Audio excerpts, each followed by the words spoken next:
first, a Massachusetts judge and court officer who helped an illegal immigrant criminal escape the custody of ICE have actually been indicted for obstruction of justice and several other criminal charges. Trace Gallagher joins us with more. Hi, Trace. Hi, Tammy. Jose Medina Perez is an illegal immigrant who's been deported twice, is wanted on drunk driving warrants, and was appearing in a Massachusetts courtroom before Judge Shelley Richmond Joseph on drug charges. If Medina Perez made bail, there was an ICE agent in the courthouse hallway waiting to rearrest him. Now, here's the conversation picked up on courtroom audio between Judge Joseph and the defense attorney for Medina Perez. Now, they speak softly, so listen close. Watch. What if we continue? Larry, can you go off the record for a moment? Yeah, so it's unclear what was said when they turned off the audio recorder, but the defense lawyer later told the judge Medina Perez needed to get his property downstairs, which the judge allowed. That's when prosecutors say the court officer, Wesley McGregor, who's also charged, used his access card to slip Medina Perez out the back door. The lead federal investigator said, quoting, "The people of this country deserve nothing less than to know that their appointed and elected representatives are working on their behalf while adhering to and enforcing the rule of law, not a personal agenda." Today, the judge and court officer were indicted by a grand jury and pled not guilty to obstruction of justice. As she left the courthouse, Judge Joseph lost her composure and began to cry, and her attorney says the case is purely political. Tammy. All right, Trace, thank you. Boy, what a scene there. Thanks for that report. Now, Howie Carr is a Boston area radio host. Hi, Howie. He joins us now. How are you doing?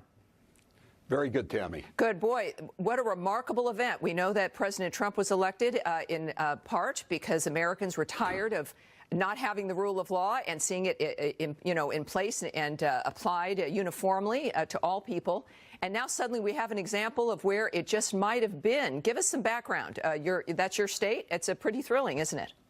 Right. Well, it is. I mean, I talked to the director of ICE today, the acting director, and he said as far as he knows, this is the first time this has happened. There are these sanctuary jurisdictions all across the country, but no judge, no politician, no sheriff or police commissioner has ever been indicted for letting these illegal aliens go.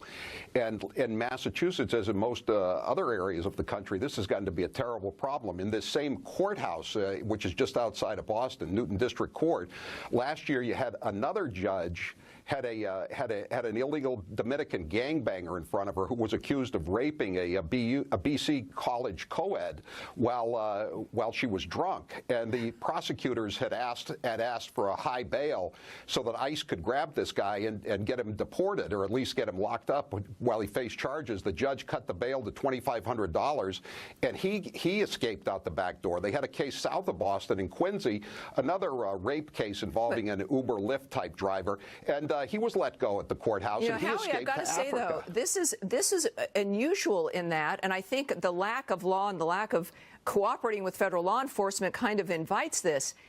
As with that audio that we heard, there's like collusion. There was like an effort made to help facilitate the escape. It wasn't even just using the law as a state might have passed it, and we can debate whether that would be constitutional or legal, but this was an actual effort to facilitate the escape by this judge and that clerk. And we were extraordinary. Well, this judge, she violated all kinds of laws. You know, the courtrooms are open, and she wouldn't even let this guy, who's not just a U.S. citizen, but he's an officer of the law, a sworn officer, an ICE agent. She wouldn't even let him in the courtroom. And then there are all these rules of the Massachusetts trial court that you don't turn off the tape recorder just for the very reason that they did turn off the tape recorder. If you're willing to do what they did, allegedly, and again, there's been an indictment, then I don't think the other smaller issues bother you either. But this seems to be, I think, a mentality that, especially on the left, and even within law enforcement, as we've seen, of course, even at the highest federal levels, that maybe the rules don't apply to them. And the nation, I think, has sent a message very strongly that we want law and order and the rule of law to apply to everyone. A great job out there also with all of your work. Howie, thanks for joining me tonight. I appreciate it. Thank you, Tammy. Yeah. Not a story that we all want to hear.